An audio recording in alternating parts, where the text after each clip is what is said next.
എന്തൊക്കെയുണ്ട് വിശേഷങ്ങൾ? എല്ലാവർക്കും സുഖം തന്നെയല്ലേ? ഞങ്ങളിവിടെ സുഖമായിരിക്കുന്നു. അപ്പോൾ ഞാനിന്ന് വന്നിരിക്കുന്നത് ക്രിസ്മസ് സ്പെഷ്യലായിട്ട് കപ്പ ബിരിയാണി ആയിട്ടാണ്. കപ്പ ബിരിയാണി ഞാൻ ബീഫ് വെച്ചിട്ടുള്ള വേർഷൻ ഓൾറെഡി ചെയ്തിട്ടുണ്ട്. അപ്പോൾ ഒരുപാട് പേര് ചിക്കൻ വെച്ചിട്ട് ചെയ്ത് കാണിച്ചു തരാൻ പറഞ്ഞിട്ടുണ്ടായിരുന്നു. കാരണം ബീഫ് വെച്ച് ചെയ്യുമ്പോൾ ഒരുപാട് പേര് കാണില്ല. കാരണം ബീഫ് കഴിക്കാത്ത ആൾക്കാർ ആ വീഡിയോ കണ്ടിരിക്കാൻ ചാൻസ് ഇല്ല. അതിനുവേണ്ടി ഞാനിവിടെ 1 കിലോ കപ്പ എടുത്തിട്ടുണ്ട്. അതിൻ്റെ തൊലിയെല്ലാം കളഞ്ഞ് ചെറിയ പീസായിട്ട് മുറിച്ച് നന്നായി വാഷ് ചെയ്ത് വെച്ചിരിക്കുന്ന കപ്പയാണിത്. ഇത് നന്നായിട്ട് അങ്ങ് കുക്ക് ചെയ്യണം. അപ്പം അതിനുവേണ്ടി ഞാൻ അപ്പുറത്തെ അടുപ്പിൽ വെള്ളം തിളപ്പിച്ചുകൊണ്ടിരിക്കുകയാണ്. അപ്പോൾ വെള്ളം തിളപ്പിക്കുമ്പോൾ ശ്രദ്ധിക്കേണ്ട കാര്യം എന്താണെന്ന് വെച്ചാൽ കൂടുതൽ വെള്ളം തിളപ്പിക്കുക. കൂടുതൽ വെള്ളം തിളപ്പിച്ചതിന് ശേഷം അതിലോട്ട് നമുക്ക് ഈ കപ്പ ഇട്ട് കപ്പ 1/4 ഭാഗം വേവാവുന്ന സമയത്ത് മാത്രം ഉപ്പിടുക. ഉപ്പിട്ട് കഴിഞ്ഞാൽ കപ്പ വേവാൻ കുറച്ച് സമയം അധികം എടുക്കും. അതുകൊണ്ടാണ് നമ്മൾ ആദ്യമേ തന്നെ വെള്ളത്തിൽ ഉപ്പിടാൻ പാടില്ല എന്ന് പറയാൻ കാരണം. ഓക്കെ, അപ്പോൾ 1/4 ഭാഗം വേവാവുന്ന സമയത്ത് നമുക്ക് അതിലോട്ട് ഉപ്പും മഞ്ഞൾപ്പൊടിയും ഇട്ടിട്ട് മിക്സ് ചെയ്തതിന് ശേഷം കപ്പ അങ്ങ് വേവിച്ചെടുക്കാം. അതിനുശേഷം നന്നായിട്ട് ഊറ്റിയെടുത്ത് വെക്കുക. ഒന്ന് കയ്യിലുകൊണ്ട് ഉടച്ചു കൊടുക്കുക. ഈ നന്നായി വേവുന്നപ്പോഴാണെങ്കിൽ പിന്നെ കയ്യിലുകൊണ്ട് ഉടയ്ക്കേണ്ട ആവശ്യമില്ല. അപ്പോൾ ഞാൻ ആ പ്രോസസ്സ് ചെയ്യുന്നില്ല. ഞാൻ ഓൾറെഡി 2-3 വീഡിയോയിൽ ഈ കപ്പ വേവിക്കുന്നത് കാണിച്ചിട്ടുണ്ട്. അപ്പോൾ വീണ്ടും നിങ്ങൾക്ക് സമയം കളയണ്ടല്ലോ. ഇനി നമുക്ക് എന്താ ചെയ്യേണ്ടതെന്ന് വെച്ച് കഴിഞ്ഞാൽ ചിക്കൻ മാരിനേറ്റ് ചെയ്ത് വെക്കണം. അതിനുവേണ്ടി ഞാനിവിടെ 1 കിലോ ചിക്കൻ എടുത്തിട്ടുണ്ട്. ഞാൻ ഫ്രഷ് ചിക്കനാണ് എടുത്തിരിക്കുന്നത്. എല്ലോട് കൂടിയുള്ള ചിക്കൻ, തൊലി കളഞ്ഞിട്ടുള്ള ചിക്കനാണ്. ചെറിയ പീസസ് ആയിട്ട് മുറിച്ച് നന്നായി വാഷ് ചെയ്ത് മാറ്റി വെച്ചിട്ടുള്ളതാണത്. നമുക്ക് ഇതൊന്ന് മാരിനേറ്റ് ചെയ്യണം. അതിന് വേണ്ടിയിട്ട് ഒരു പാത്രം എടുക്കുക. ആ പാത്രത്തിലോട്ട് 1.25 ടീസ്പൂൺ എരിവുള്ള മുളക് പൊടി ചേർത്ത് കൊടുക്കുക. അതുപോലെ തന്നെ 1 ടീസ്പൂൺ മല്ലിപ്പൊടി. എല്ലാം ടീസ്പൂണാണ്, ടേബിൾ സ്പൂൺ അല്ല, ചെറിയ ടീസ്പൂൺ മാത്രം മതി. പിന്നെ അല്പം മഞ്ഞൾപ്പൊടി, ഒരു പേരിന് മാത്രം. ഒരു 1/2 ടീസ്പൂണോളം ഗരം മസാല. പിന്നെ 1 ടേബിൾ സ്പൂൺ ഇഞ്ചി വെളുത്തുള്ളി പേസ്റ്റ്. ഇഞ്ചി വെളുത്തുള്ളി പേസ്റ്റ് ഇല്ലെങ്കിൽ ഇഞ്ചിയും വെളുത്തുള്ളി നന്നായി ചതച്ച് ചേർത്താലും മതി. അത് ചേർത്ത് കൊടുത്തിട്ടുണ്ട്. 1 ടീസ്പൂൺ കോക്കനട്ട് ഓയിൽ, അതായത് വെളിച്ചെണ്ണ. ആവശ്യത്തിന് ഉപ്പ്. പിന്നെ ഒരു ചെറിയ സവാളയുടെ പകുതി, കുറച്ച് കറിവേപ്പില. ഇത്രയും കൂടെ ചേർത്ത് നന്നായിട്ട് അതങ്ങ് മിക്സ് ചെയ്യാം. അപ്പോൾ ഞാനിതിൻ്റെ എരിവൊക്കെ നോക്കട്ടെ. കാരണം നമ്മൾ ചിക്കൻ ഇട്ട് കഴിഞ്ഞാൽ പിന്നെ അങ്ങനെ നോക്കാൻ പറ്റില്ല.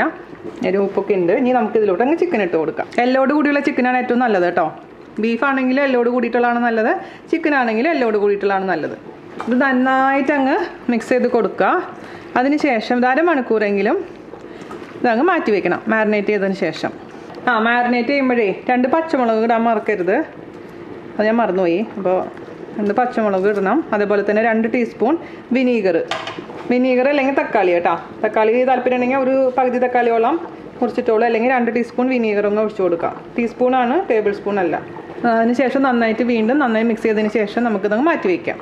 നമ്മുടെ കപ്പ നന്നായിട്ട് കുക്കായിട്ടുണ്ട്. അപ്പോൾ നമുക്കിത് മാറ്റി വയ്ക്കുക. കഴിഞ്ഞാൽ നമുക്ക് ചിക്കൻ വേവിക്കാൻ തുടങ്ങാം. അപ്പോൾ ഇന്നിപ്പോൾ തിരക്കായതുകൊണ്ട് ഞാനിപ്പോൾ തൽക്കാലം കുക്കറിൽ തന്നെയാണ് വേവിക്കാൻ പോണേ കേട്ടോ. കാരണം സമയമില്ല എനിക്കിന്ന്. അപ്പോൾ അതിന് വേണ്ടി ഒരു കുക്കർ എടുക്കുക. അതിലോട്ട് നമുക്ക് മാരിനേറ്റ് ചെയ്ത് വെച്ചിരിക്കുന്ന ചിക്കൻ ഇട്ട് കൊടുക്കാം. അപ്പോൾ ചിക്കൻ ഇട്ട് കൊടുത്തിട്ടുണ്ട്. നമുക്ക് ഇനി ഇതൊരു മീഡിയം ഫ്ലെയിമിൽ വെച്ചതിന് ശേഷം ഒരു വിസിൽ, പിന്നെ കംപ്ലീറ്റ് പ്രഷർ മാറിയതിന് ശേഷം ഓപ്പൺ ചെയ്ത് നോക്കുക. ഞാൻ പറഞ്ഞ പോലെ നാട്ടിലെ ചിക്കനൊക്കെ ആണെന്നുണ്ടെങ്കിൽ ഇതിൻ്റെ നമ്പർ കൂട്ടണം, വിസിലിൻ്റെ നമ്പർ കൂട്ടണം കേട്ടോ. അപ്പോൾ അടച്ചു വയ്ക്കുക. ഞാനിപ്പോൾ ഇതിൽ വെള്ളം ഒഴിക്കുന്നില്ല. കാരണം ചിക്കനിൽ നിന്ന് തന്നെ നന്നായി വെള്ളം ഇറങ്ങിക്കോളും. നിങ്ങൾക്ക് അതിനൊരു പേടി ഉണ്ടെന്നുണ്ടെങ്കിൽ ഒരു 1/4 ഗ്ലാസോളം വെള്ളം ഒഴിച്ചോളൂ കേട്ടോ. അപ്പോൾ നമുക്ക് അപ്പുറത്തെ അടുപ്പിലോട്ട് മാറ്റി വെക്കാം. ഇനി നമുക്ക് ഈ അടുപ്പിൽ ഈ ഒരു പാത്രം വെക്കുക, ഒരു കടായി വെക്കുക. അതിലോട്ട് നമുക്ക് കുറച്ച് സവാളയൊക്കെ വഴറ്റാനുണ്ട്. അപ്പോൾ അത് മീഡിയം ഫ്ലെയിമിൽ തീ ഓൺ ചെയ്യാം. അതിലോട്ട് നമുക്ക് ആവശ്യത്തിന് വെളിച്ചെണ്ണ ഒഴിച്ച് കൊടുക്കാം. ഒരു 3 ടേബിൾ സ്പൂണോളം വെളിച്ചെണ്ണ ഒഴിക്കുക. ഒന്ന് ചൂടാവട്ടെ. എണ്ണ ചൂടായിട്ടുണ്ട്. നമുക്ക് എണ്ണയിലോട്ട് ഒരു 2 സവാള, അതുപോലെ തന്നെ ഒരു 3 പച്ചമുളക്, കുറച്ച് കറിവേപ്പില ചേർത്ത് കൊടുക്കാം. ഇപ്പം നാട്ടിലെ സവാളയുടെ വില കൂടുതലാണെന്ന് എനിക്കറിയാം. അതുകൊണ്ട് സവാളയുടെ എണ്ണം വേണമെങ്കിൽ കുറച്ചോളൂ. പക്ഷേ ഇതിൽ സവാള ഇല്ലെങ്കിൽ ടേസ്റ്റ് കുറയും. അതുകൊണ്ടാണ് ഞാനിപ്പോൾ 2 സവാള ചേർത്തിരിക്കുന്നത്. 2 മീഡിയം സവാള മതി കേട്ടോ, വലിയ സവാള വേണ്ട. അപ്പോൾ നമുക്ക് അതിലേക്ക് ആവശ്യത്തിന് ഉപ്പ് ചേർത്ത് കൊടുക്കാം. നമ്മൾ ചിക്കനിൽ അത്യാവശ്യം ഉപ്പ് ഇട്ടിട്ടുണ്ട്. എന്നാലും ഇതിലേക്ക് അല്പം മാത്രം ഉപ്പ് ചേർത്ത് കൊടുക്കാൻ മറക്കരുത്. ഇനി നമുക്ക് ഇതിലേക്ക് ചേർത്ത് കൊടുക്കേണ്ടത് ഇഞ്ചി വെളുത്തുള്ളി പേസ്റ്റ്, അല്ലെങ്കിൽ ഇഞ്ചിയും വെളുത്തുള്ളിയും ചതച്ചത് 1 ടീസ്പൂണോളം ചേർത്ത് കൊടുക്കാം. നന്നായിട്ട് വാടട്ടെ. ചെറിയൊരു ബ്രൗൺ കളർ ആവുന്ന വരെ അങ്ങ് വഴറ്റി കൊടുക്കാം. നമ്മൾ ചിക്കൻ വേവിച്ച സമയത്ത് അതിലേക്ക് ആവശ്യത്തിന് വിനീഗർ ഒഴിച്ചിട്ടുണ്ടായിരുന്നു.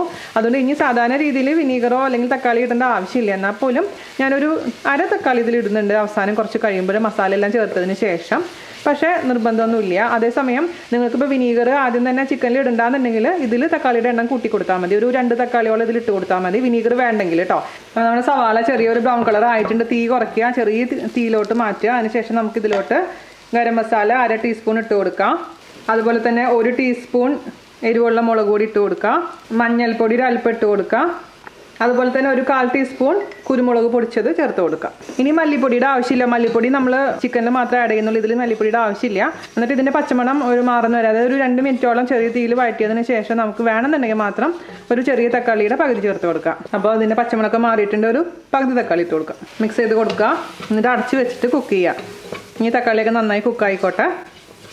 ചെറിയ രീതിയിൽ തന്നെ അടച്ചു വെച്ചാൽ മതി. കുക്കറിൽ വേവിക്കാൻ വെച്ചിട്ടുണ്ടായിരുന്ന ചിക്കൻ നന്നായി കുക്കായിട്ടുണ്ടായിരുന്നു. ഒരു വിസിൽ വന്നപ്പോൾ തന്നെ അത് ഞാൻ കംപ്ലീറ്റ് പ്രഷർ മാറിയതിന് ശേഷം ഈ തക്കാളി സവാള വഴറ്റിയ കൂട്ടിലോട്ട് ചേർത്ത് കൊടുത്തിട്ടുണ്ട്. ആ ഭാഗം ഒന്ന് മിസ്സായിട്ടുണ്ട്. ഞാനിപ്പോൾ എഡിറ്റ് ചെയ്യാൻ വേണ്ടി നോക്കിയ സമയത്ത് ആ ക്ലിപ്പ് വന്നിട്ടില്ല. മേ ബി ആ സമയത്ത് ചിലപ്പോൾ ക്യാമറ ഓഫായി പോയിട്ടുണ്ടാവും. നിങ്ങളൊന്ന് ക്ഷമിക്കുക.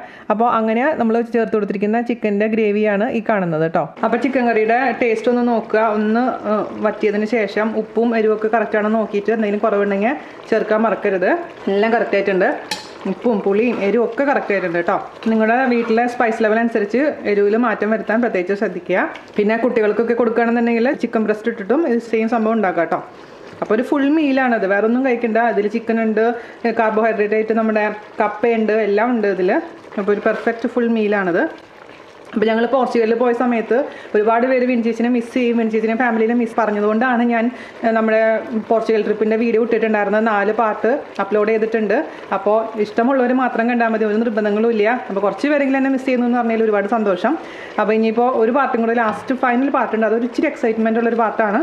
അപ്പോൾ അത് നമുക്ക് പതുക്കെ അപ്ലോഡ് ചെയ്യാം. അപ്പോൾ നമ്മുടെ ചിക്കൻ കറി കുറച്ചൊന്ന് വറ്റിയിട്ടുണ്ട് കേട്ടോ. ഒരുപാട് ഗ്രേവിയുള്ള സമയത്ത് ഇടണ്ട. ഇങ്ങനെ വറ്റി നല്ല ടേസ്റ്റായിട്ട് എല്ലാം നല്ല പാകത്തിനായിരിക്കുന്ന സമയത്ത് നമുക്ക് ഇതിലോട്ട് നമ്മൾ വേവിച്ച് വെച്ചിരിക്കുന്ന കപ്പ ചേർത്ത് കൊടുക്കാം. ഞാൻ ഒരുപാട് കപ്പ ഉടച്ചിട്ടില്ല കേട്ടോ. എനിക്കിങ്ങനെ ഇച്ചിരി കഷ്ണങ്ങൾ കടിക്കുന്നത് ഇഷ്ടമായതുകൊണ്ട് ഓവറായിട്ട് മാഷ് ചെയ്തിട്ടില്ല. അതാണ് കുറച്ചും കൂടെ നന്നായിട്ട് എനിക്ക് തോന്നാറുള്ളത്. ഇതിലോട്ടങ്ങ് മിക്സ് ചെയ്യാം. ഒന്നിച്ച് ഇട്ടതിന് ശേഷം ഒരു 5 മിനിറ്റും കൂടെ ആയതിനു ശേഷം നമുക്കിതങ്ങ് എടുക്കാം. അപ്പോൾ നിങ്ങൾക്ക് വെള്ളം ഇച്ചിരി ഗ്രേവി പോലെ വേണമെന്നുണ്ടെങ്കിൽ ഒരു അല്പം ചൂടുവെള്ളം ഒഴിച്ച് കൊടുക്കാം കേട്ടോ. പക്ഷേ ഡ്രൈ ആയിട്ടിരിക്കുന്നതാണ് നല്ലതെന്ന് എനിക്ക് തോന്നുന്നത്. അതുകൊണ്ട് ഞാനിനി വെള്ളമൊന്നും ആഡ് ചെയ്യുന്നില്ല. അപ്പോൾ ഇനി ഫൈനലായിട്ട് ഇതിൻ്റെ ടേസ്റ്റ് ഒന്ന് നോക്കണം. കാരണം കപ്പയിൽ നമ്മൾ ഓൾറെഡി ഉപ്പിട്ട് വേവിച്ചിട്ടുള്ളതാണ്. അപ്പോൾ അതിൽ കപ്പയിൽ ഉപ്പ് ഓൾറെഡി ഉണ്ട്. പിന്നെ ഇതിലോട്ടും കൂടെ നമ്മൾ മിക്സ് ചെയ്യുമ്പോൾ ആ ചിക്കൻ്റെ ഗ്രേവിയുടെയും ചിക്കൻ എല്ലാം കൂടി മിക്സ് ആയിട്ട് അടിപൊളി സംഭവമാവും. ഞാൻ പറഞ്ഞ പോലെ വേണമെന്നുണ്ടെങ്കിൽ നന്നായിട്ടൊന്ന് കയ്യിലോണ്ട് മാഷ് ചെയ്ത് കൊടുത്തോളൂ. പക്ഷേ ഇങ്ങനെ കഴിക്കുമ്പോൾ പ്രത്യേക വേറൊരു ടേസ്റ്റ് ഉണ്ടാവും. ഫൈനലി നമുക്ക് ഇതിലോട്ട് കുറച്ച് കറിവേപ്പില ഇടണം, ഗരം മസാല ഇടണം, അതുപോലെ തന്നെ വെളിച്ചെണ്ണയും കൂടെ മിക്സ് ചെയ്ത് അങ്ങനെ എടുക്കാം. ഗരം മസാല ഒരുപാടൊന്നും വേണ്ട കേട്ടോ, ഒരു പേരിന് വേണ്ടി മാത്രം മതി. അതുപോലെ തന്നെ കുറച്ച് വെളിച്ചെണ്ണ നന്നായിട്ട് മിക്സ് ചെയ്ത് കൊടുക്കാം. ആ ചിക്കനിലുള്ളിലത്തെ പച്ചമണമൊക്കെ നന്നായിട്ട് മാറിയതിന് ശേഷം മാത്രം ഈ കൊള്ളി കപ്പ ഇട്ട് കൊടുക്കാൻ പാടുള്ളൂ കേട്ടോ. അല്ലെങ്കിൽ ഒരു പച്ചമണം പോലെ തോന്നി. നമ്മൾ കുക്കറിൽ വേവിച്ചിട്ടുള്ള കാരണം എപ്പോഴും സ്ലോ ഫ്ലെയിമിൽ അതിൽ പാത്രത്തിലിട്ട് വേവിക്കുന്നതാണ് ഏറ്റവും നല്ലത് ചിക്കൻ കറിക്കൊക്കെ. പക്ഷേ ഞാൻ പറഞ്ഞ പോലെ തിരക്കുണ്ടെങ്കിൽ മാത്രം ഇതിലിട്ട് വേവിക്കുക. പക്ഷെ അങ്ങനെ ചെയ്തിട്ടുണ്ടെങ്കിൽ അത്യാവശ്യം നന്നായിട്ട് തിളപ്പിച്ച് അതിൻ്റെ ആ ഒരു പച്ചമണമൊക്കെ മാറിയതിന് ശേഷം മാത്രം നമ്മൾ ഇതിലേക്ക് ഈ കപ്പ ചേർത്ത് കൊടുക്കാൻ പാടുള്ളൂ. ഓക്കെ, അതൊന്ന് ശ്രദ്ധിക്കേണ്ട പോയിൻ്റാണ്. അല്ലെങ്കിൽ നമുക്കെന്തോ ഒരു കുറവ് പോലെ ഫീൽ ചെയ്യും. കറിവേപ്പിലയും കൂടെ ഇട്ട് കൊടുത്ത് അങ്ങ് ഓഫ് ചെയ്ത് വയ്ക്കുക. ഇത്രയുള്ള പരിപാടി. നമ്മുടെ ടേസ്റ്റി ആയിട്ടുള്ള ചിക്കൻ കപ്പ ബിരിയാണി അല്ലെങ്കിൽ കപ്പയും ചിക്കനും റെഡി ആയിട്ടുണ്ട്. നമുക്കിനി സെർവ് ചെയ്യാം. ഇതാ അപ്പോൾ നമ്മുടെ ടേസ്റ്റി ആയിട്ടുള്ള ചിക്കൻ ആൻഡ് കപ്പ പ്ലേറ്റ് ചെയ്തു.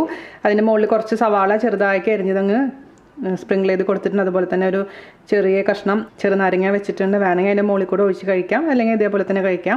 അപ്പോൾ ഇത്രയുള്ള സംഭവം അടിപൊളിയായിട്ടുണ്ട്. സിമ്പിളാണ്, പക്ഷേ സൂപ്പറാണ്. എല്ലാവരും തയ്യാറാക്കി നോക്കുക. എന്തായാലും സംഭവം കിടുവാണ് കേട്ടോ. കാരണം ഞാൻ ഇടയ്ക്ക് ഉണ്ടാക്കാറുണ്ട്. അപ്പോൾ നിങ്ങൾക്ക് ധൈര്യമായിട്ട് ഉണ്ടാക്കാം. പറഞ്ഞ കാര്യങ്ങളൊക്കെ ഒന്ന് ശ്രദ്ധിച്ചാൽ മതി. അപ്പോൾ നമ്മുടെ പ്ലം കേക്ക്, ഇൻസ്റ്റൻ്റ് ആയിട്ടുള്ള പ്ലം കേക്ക് റെസിപ്പി ഓൾറെഡി ഞാൻ വീഡിയോ ഇട്ടിട്ടുണ്ട്. അത് സെയിം റെസിപ്പി തന്നെ നമുക്ക് കടായിലോ അല്ലെങ്കിൽ കുക്കറിലോ ചെയ്യാം. അതിൻ്റെ ബാക്കിയുള്ള വീഡിയോസ് നോക്കിയാൽ മതി. കേക്കിൻ്റെ വീഡിയോസ് നോക്കിക്കഴിഞ്ഞാൽ നിങ്ങൾക്ക് മനസ്സിലാവും. പക്ഷെ ആ റെസിപ്പി സെയിം ആയിട്ട് ഫോളോ ചെയ്താൽ മാത്രം മതി കേട്ടോ. അപ്പോൾ വിനാസ് കറിവേലിൻ്റെ ക്രിസ്മസ് പ്ലേലിസ്റ്റ് നോക്കാൻ മറക്കരുത്. ഒരുവിധപ്പെട്ട എല്ലാ റെസിപ്പീസ് നമ്മൾ ഓൾറെഡി അപ്ലോഡ് ചെയ്തിട്ടുണ്ട്. അതിൻ്റെ ലിങ്ക് ഞാൻ താഴെ ഡിസ്ക്രിപ്ഷൻ ബോക്സിൽ തരാം കേട്ടോ. നിങ്ങൾ നോക്കിയാൽ മതി. അപ്പോൾ എല്ലാവർക്കും ഒരു അടിച്ചുപൊളിയായിട്ടുള്ള ക്രിസ്മസ് ആശംസിക്കുന്നു. എല്ലാവരുടെ അടുത്തും അന്വേഷണം പറയാം. അപ്പോൾ അടുത്ത അടിപൊളിയായിട്ടുള്ള വീഡിയോ ആയിട്ട് വരുന്നവരെ നന്ദി, നമസ്കാരം. Thank you.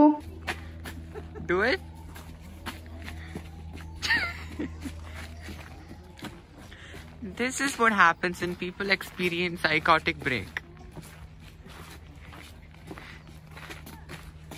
വെറുതെ കിടന്ന് കറങ്ങാൻ തുടങ്ങും, എന്നിട്ട് തലകറി എന്ന് പറയാം. എനിക്ക് ചെറുപ്പത്തിലെ ഏറ്റവും ഇഷ്ടമുള്ള കാര്യമായിരുന്നു വട്ടപ്പാലം ചുറ്റ തലകറങ്ങാൻ.